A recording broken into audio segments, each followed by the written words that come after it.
Baba yangu ashawahi kuniita chumbani akaniambia, mwanangu, sauti ya dhahabu, mwanaume asiye na pesa ni mwanaume asiye na sauti.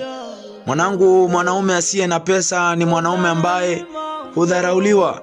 Unaweza ukue na hekima mwanangu, unaweza ukue kabisa mtu mwenye hekima kubwa zaidi kuliko kila mtu, lakini wapo hauna pesa mwanangu, hakuna mtu ambaye atakusikiliza.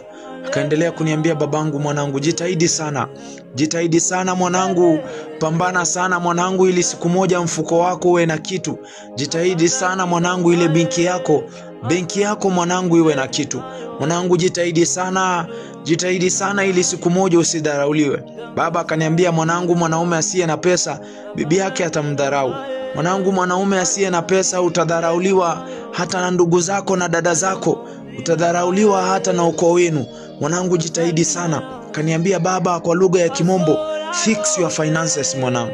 Hayo maneno sitawahi yasahau kabisa.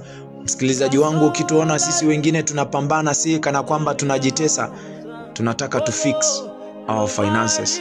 Hii ni Sauti ya Dhahabu. Jina langu ni Kelvin Nyakundi.